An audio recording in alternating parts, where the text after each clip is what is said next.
Irrigation రంగానికి అత్యంత ప్రాధాన్యతనిస్తూ ఈ రాష్ట్ర పురోభివృద్ధిలో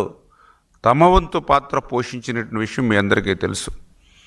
అందులో ముఖ్యంగా కూటమి ప్రభుత్వం అధికారంలోకి వచ్చినటువంటి ఈ 17 నెలల కాలంలోనే ఈ రాష్ట్రంలో ఉన్నటువంటి సాగునీటి రంగం ప్రగతి పదంలో నడిపిస్తున్నటువంటి విషయం, పురోభివృద్ధి విషయం కూడా ఈ సందర్భంగా తెలియజేస్తూ ఉన్నా. ఎందుకంటే మీరందరూ కూడా చూశారు,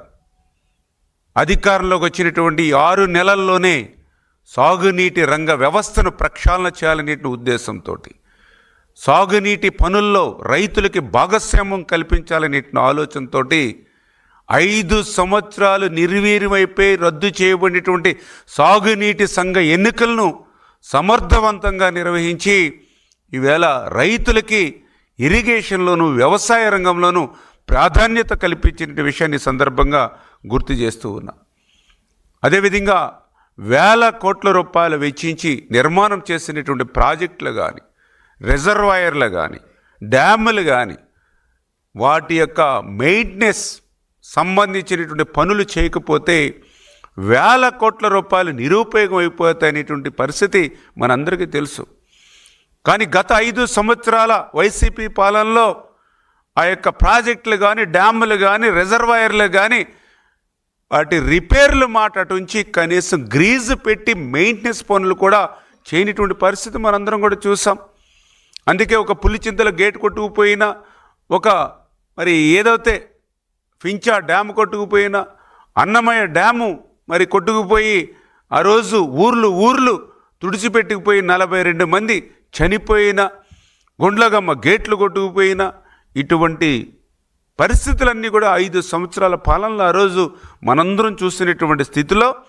అటువంటి ప్రాజెక్టులకు, డ్యాములకు, రిజర్వాయర్లకు రక్షణ ఇవ్వాలనేటువంటి ఆలోచనతో ఈ కూటమి ప్రభుత్వం అధికారంలోకి వచ్చినటువంటి మొదటి 17 నెలల్లోనే ఈరోజు శ్రీశైలం ప్రాజెక్టు ఈవేళ తెలుగు జాతి ఆస్తి. అటువంటి శ్రీశైలం ప్రాజెక్టు యొక్క భద్రతకు ప్రమాదంగా ఏర్పడినటువంటి ప్లంజ్ పూల్ కానీ, ఎప్రాన్ కానీ, వాటి యొక్క రిపేర్ల కోసం 200 కోట్ల రూపాయలు ఈరోజు ఈ ప్రభుత్వం నిధులు మంజూరు చేసినటువంటి విషయం కానీ, రాయలసీమకు అత్యంత ప్రాధాన్యత కలిగినటువంటి తుంగభద్ర ప్రాజెక్ట్ ఏదైతే ఉందో ఆ తుంగభద్ర ప్రాజెక్టుకు సంబంధించినటువంటి గేటు కూడా మొన్న గత సంవత్సరం మరి కొట్టుకుపోయినటువంటి స్థితి మీరందరూ కూడా చూశారు. దగ్గర 40 టీఎంసీల నీళ్లు సముద్రం పాలైనటువంటి పరిస్థితి మీరు చూశారు. అటువంటి స్థితి నుంచి మళ్ళీ ఈరోజు అటువంటి తుంగభద్ర ప్రాజెక్టుకు సంబంధించినటువంటి ఒక గేటు కాదు, మొత్తం 33 గేట్లను కూడా నూతన గేట్లు ఏర్పాటు చేయాలనేటువంటి ఆలోచనతో 54 కోట్ల రూపాయలు ఈరోజు తుంగభద్రకు మరి వేల నిధులు కేటాయించినట్టు పనులు చేస్తున్నటువంటి విషయం కానీ, అదేవిధంగా ఈరోజు ఉభయ గోదావరి జిల్లాలకు సంబంధించినటువంటి కాటన్ మహాసేడు నిర్మాణం చేసినటువంటి ధవళేశ్వరం బ్యారేజీకి సంబంధించినటువంటి గేట్లు ప్రమాదభరితంగా ఉన్నాయని గత 5 సంవత్సరాల వైసీపీ పాలనలో జగన్కు మొరపెట్టుకున్నా కూడా అధికారుల మాట చెవికెక్కనటువంటి పాలన గతంలో చూసాం. కానీ ఈరోజు ఈ కూటమి ప్రభుత్వం అధికారంలోకి వచ్చినటువంటి మొదటి సంవత్సరంలోనే ఆ ధవళేశ్వరం గేట్లన్నీ కూడా మళ్ళీ కొత్తవి నిర్మాణం చేయడానికి 150 కోట్ల రూపాయలు ఈ ప్రభుత్వం నిధులు మంజూరు చేసి పనుల్ని టెండర్లు పిలవడానికి ముందుకెళ్తున్నటువంటి విషయం కానీ, అదేవిధంగా ఏదైతే కాలువలు ఉన్నాయి, డ్రైన్స్ ఉన్నాయి, రిజర్వాయర్లు ఉన్నాయి, 5 సంవత్సరాల పాలనలో ఎక్కడ కూడా ఒక తట్ట మట్టి తీసినటువంటి పరిస్థితి లేదు. ఎక్కడ కూడా O&M పనులు చేసినటువంటి పరిస్థితి లేదు. మళ్ళీ ఈ కూటమి ప్రభుత్వం అధికారంలోకి వచ్చినటువంటి మొదటి సంవత్సరంలోనే 344 కోట్ల రూపాయలు ఈ యొక్క ఏదైతే కాలువలు, డ్రైన్లకు సంబంధించినటువంటి O&M పనుల కోసం ఈ ప్రభుత్వం కేటాయించినటువంటి పరిస్థితి. అదేవిధంగా ఈరోజు ఆంధ్రప్రదేశ్ రాష్ట్రానికి ఒక వరం, ఒక జీవనాడి, ఒక పోలవరం. అటువంటి పోలవరం ప్రాజెక్టు మీద ఈ సంవత్సరం నరకాలంలోనే చంద్రబాబు నాయుడు గారు 7 సార్లు ఆయన రివ్యూ సమీక్ష జరపడం కానీ, 3 సార్లు ప్రత్యక్షంగా పోలవరం ప్రాజెక్టుని సందర్శించి రేపు 2027 డిసెంబర్ కల్లా ఆ పోలవరం ప్రాజెక్టు పూర్తయ్యేటువంటి లక్ష్యాన్ని అందుకునేటువంటి దిశలో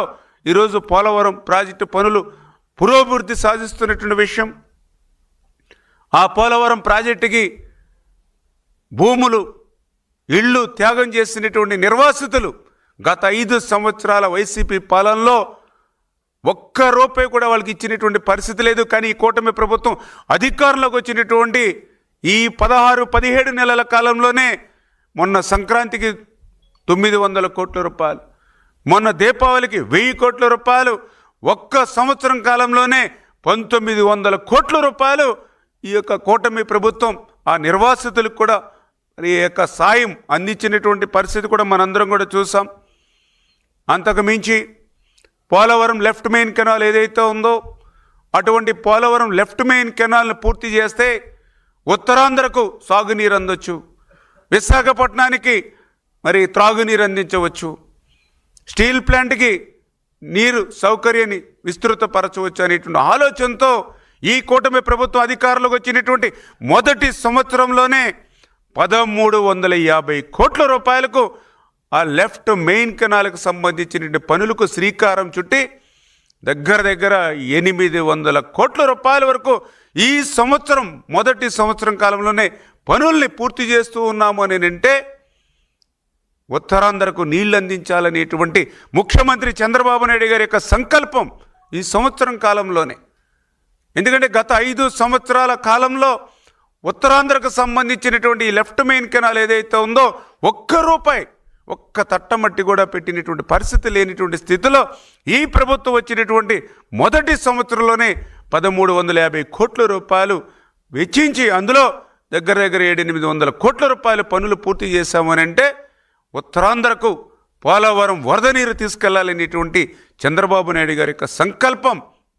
ఈరోజు మీ అందరికి కూడా తెలియజేసుకుంటూ ఉన్నా. అదేవిధంగా రాయలసీమకు ఒక జీవనాడి హంద్రీ నివా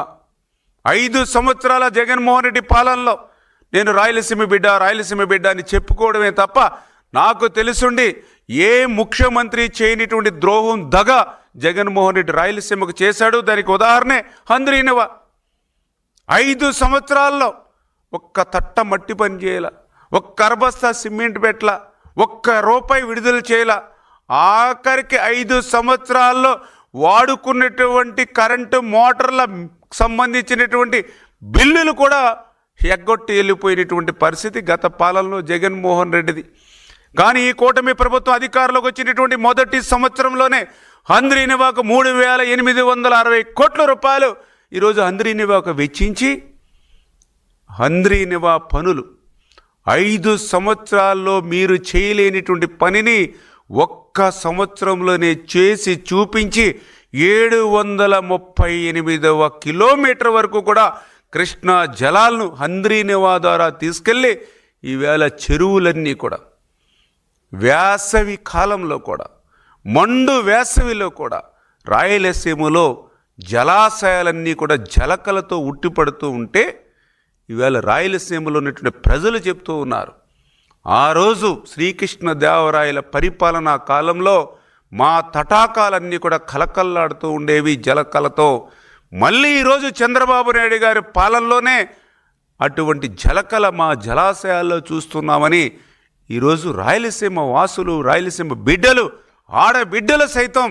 ఈరోజు ఆ కాలువల్లో పొంగి పొర్లుతున్నటువంటి నీటి దగ్గరకు వచ్చి పూజలు చేసి ఆ నీళ్లు నెత్తి మీద జల్లుకుని దండం పెడుతూ ఉన్నారని అంటే ఈవేళ రాయలసీమకి ఆ సాగునీరు త్రాగునీరు